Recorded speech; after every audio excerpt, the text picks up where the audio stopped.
2026 সালে বছরের শেষ সূর্যগ্রহণ কবে হতে চলেছে? নমস্কার দর্শক বন্ধুরা, এই আগস্ট মাসেই কিন্তু ঘটতে চলেছে 2026 সালে বছরের শেষ পূর্ণগ্রাস সূর্যগ্রহণ। এই সূর্যগ্রহণ ওই দিন পৃথিবীর কোন কোন জায়গা থেকে দেখা যাবে? ভারত ও বাংলাদেশে সূর্যগ্রহণের সময়সূচি, সূর্যগ্রহণ ভারত ও বাংলাদেশে ওই দিন দেখা যাবে কিনা, সূতককাল কখন থেকে শুরু হবে, সূতককাল বৈধ হবে কিনা, সূর্যগ্রহণে গর্ভবতী মায়েদের বিশেষ কী কী নিয়ম মানতে হবে, সমস্ত তথ্য থাকবে এই পর্বে। শুরু করছি মূল আলোচনা। আপনারা দেখছেন সিংহরায় ডোরবেল। পূর্ণগ্রাস সূর্যগ্রহণ বিষয়টি কি? এই দিন চাঁদ পৃথিবী ও সূর্যের মাঝখানে এসে সূর্যের আলো সম্পূর্ণভাবে ঢেকে দেবে, ফলে পৃথিবীর কিছু অঞ্চলে দিনের বেলায় অন্ধকার নেমে আসবে। মার্কিন মহাকাশ গবেষণা সংস্থা নাসার মতে পূর্ণ সূর্যগ্রহণ ঘটে যখন চাঁদ সূর্য ও পৃথিবীর মাঝখানে অবস্থান করে এবং তার ছায়া পৃথিবীর ওপর পড়ে। সূর্যগ্রহণ কিন্তু শুধু একটি জ্যোতিষবৈজ্ঞানিক ঘটনা নয়, এর সঙ্গে নানা রকম লোকাচার আচরণবিধি জড়িয়ে রয়েছে। কবে এবছরের শেষ সূর্যগ্রহণ? 2026 সালে বছরের দ্বিতীয় বা শেষ পূর্ণগ্রাস সূর্যগ্রহণ ঘটতে চলেছে ইংরাজির 12ই আগস্ট, বাংলার 26শে শ্রাবণ বুধবার। এই দিন আবার শ্রাবণ মাসের অমাবস্যা তিথিও পড়েছে, যাকে হরিয়ালি অমাবস্যা বলা হয়। তাই ধর্মীয় দিক থেকেও এই তিথির বিশেষ গুরুত্ব বেড়েছে।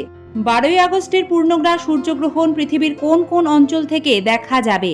এবারের পূর্ণগ্রাস সূর্যগ্রহণ দেখা যাবে গ্রিনল্যান্ড, আইসল্যান্ড, উত্তর স্পেন এবং উত্তর পূর্ব পর্তুগালের কিছু অংশ থেকে। এসব অঞ্চলে টোটালিটি বা সূর্য সম্পূর্ণ আড়াল হওয়ার মুহূর্তে দিনের আকাশ সাময়িকভাবে অন্ধকার হয়ে যাবে। এছাড়াও ইউরোপ, আফ্রিকা, উত্তর আমেরিকার বিস্তীর্ণ এলাকায় আংশিকভাবে এই সূর্যগ্রহণ দেখা যাবে, যেখানে সূর্যের কেবল একটি অংশ চাঁদের আড়ালে চলে যাবে।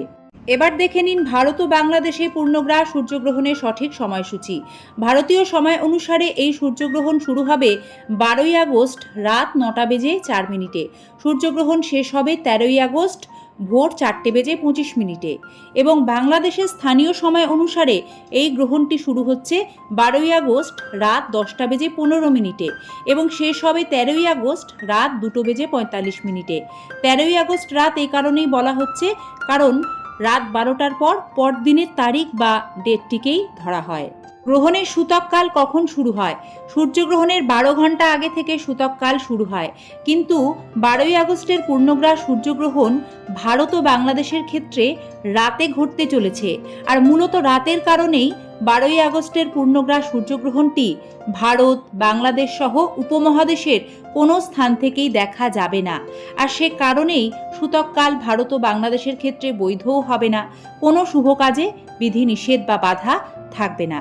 কিন্তু গ্রহণ দেখা যাক বা না যাক, গ্রহণ হচ্ছে এটা শুনলেই গর্ভবতী মায়েদের মন অশান্ত হয়ে ওঠে এবং লোকাচারে বেশ কিছু নিয়ম বহু দিন থেকেই পালন হয়ে আসছে। এটি পালন করলে মা ও গর্ভস্থ সন্তান ভালো থাকে, গর্ভবতী মায়েদের মন শান্ত থাকে। আমরা জেনে নেব গ্রহণে গর্ভবতী মায়েদের কি কি করণীয়। সূর্যগ্রহণের মধ্যে গর্ভবতী মহিলারা গ্রহণ চলাকালীন অপ্রয়োজনে বাড়ির বাইরে যাওয়া এড়িয়ে চলুন। হাত পা বেঁকিয়ে বসবেন না বা শোবেন না। কোনো রকম ধারালো জিনিস গ্রহণ চলাকালীন ব্যবহার করে কোনো কাজ করবেন না, যেমন ধরুন ছুরি কাঁচি ব্যবহার করে সবজি কাটা কিংবা সূচ সুতো ব্যবহার করে সেলাই করা।